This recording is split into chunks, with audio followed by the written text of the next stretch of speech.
Hi, it's Leila Rahimi, and I'm back with another Bears video. I can't call it a post-game video because I'm shooting this a day later. So this is a Monday evening quarterback video. I spent too much time rewatching the Bears' final offensive play of the game, the one that ended in the Keyshawn Nixon interception.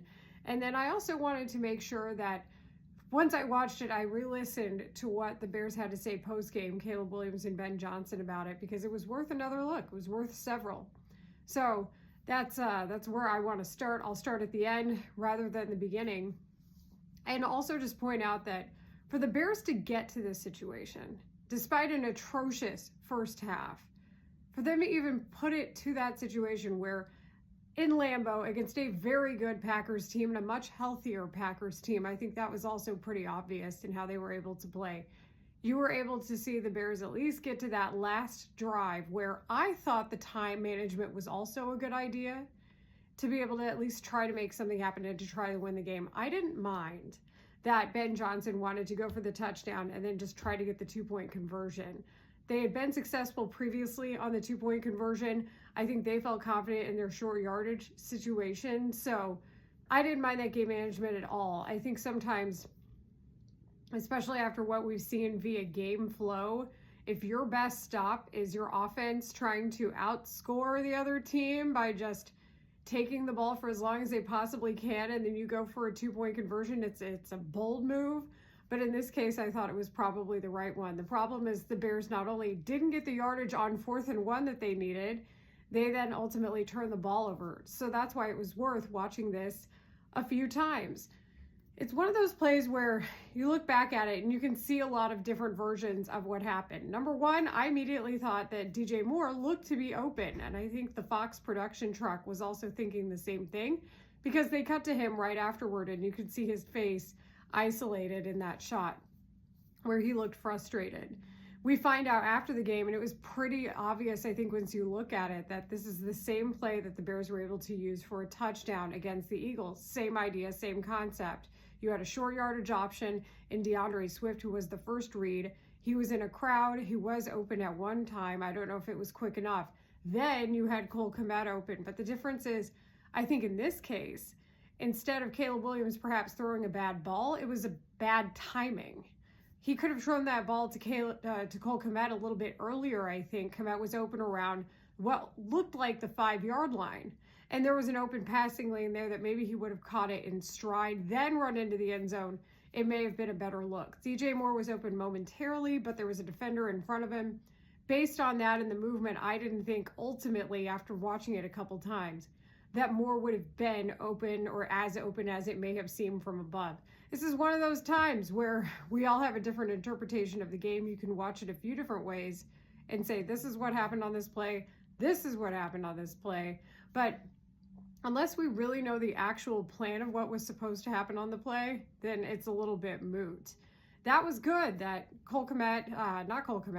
Caleb Williams and Ben Johnson both talked about it after the game.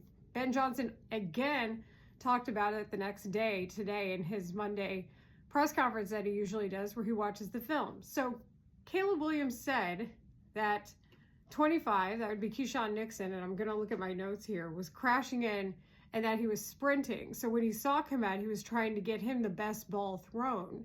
That would indicate that perhaps he held on to the ball too long. That is my assumption. That's kind of how I feel about it when I see it.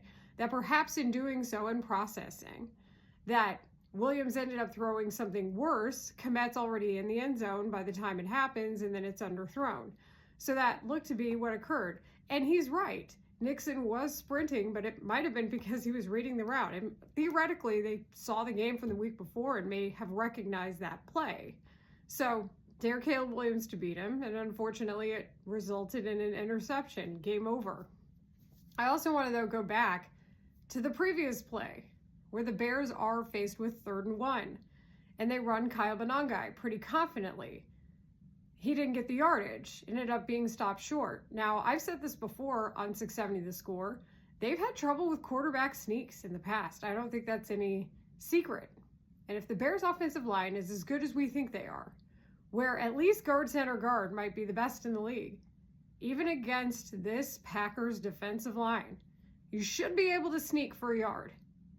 I think even in those cases where you're handing the ball off, perhaps even that a little extra time that occurs, the handoff to Manungai, away from the line of scrimmage or just a little bit farther out from the line of scrimmage, perhaps a sneak gets the job done there. And then you're looking at, on third down, a conversion and a moving of the chains, and then perhaps it's a different play call instead of downs or whatever you want to do. But regardless, that's not what happened.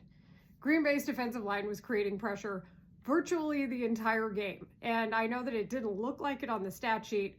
I thought Micah Parsons was an absolute wrecker in this game simply because of how he changes the shape of the defense. He changes the timing of what the Bears are able to do. If you look at it inversely, the Bears' lack of pressure on Jordan Love helped him and the Packers establish a rhythm pretty confidently, especially early in the game. That's what we saw. If you look at the halftime numbers, Jordan Love was 12 of 17 for 163 yards, 2 touchdowns, and an interception at the half. The interception ended up not mattering all that much because even though C.D. Gardner-Johnson did a great job on the ball, the Bears were not able to reply with points in kind. So therefore, they can't capitalize on the turnover. Love looks pretty good. Consequently, Caleb Williams had a bad first half, as we know. The entire offense did. They only managed 71 total yards as a team at the half. They weren't running the ball enough, and they weren't being able to use that run game to open up the passing game. Caleb Williams, 6 of 14, 32 yards for a 50.3 rating at the half. The halftime adjustments that were made in this game were huge. If you want to look for something that's good, that is a great thing to look at and say, this is something positive that happened in this game. For the Bears to get back in it, and then to also even just force a 3 and out on the ensuing possession that the Packers had out of the half. Big wins overall, helped you be competitive in this game, helped you get it to 28-21 as we saw. There was a lot of good in this game, the 17-play drive, how they got back to the running game. Kyle Manungai was huge in this game. But there were also things where you could say, if the first half was a little different, would this game have gone in the Bears' way? Did they have too much to overcome? And I said that on 670 The Score on our show, Rahimi, Harris, and Grody earlier today. You can't play a first half like that on the road and expect it to go your way. I don't think anybody is overly surprised by this. It is great, though, that the Bears were able to adjust enough to at least get back in the game. It's an important learning lesson when you consider what is ahead of them. There's the game Sunday against the Browns. We know that Shedeur Sanders has been named the quarterback for the Browns for the rest of the season. Then there's the Saturday night game here at Soldier Field against the Packers. That is going to be absolutely amazing atmosphere here and really key for the Bears if they want to keep their playoff hopes alive. Then you face the 49ers in a night game, and then it's the Lions. And just like that, we're trying to figure out if this is indeed a playoff team. It doesn't make their progress that they've had before this any less. I have not decided that Caleb Williams is not worth saving or something like that.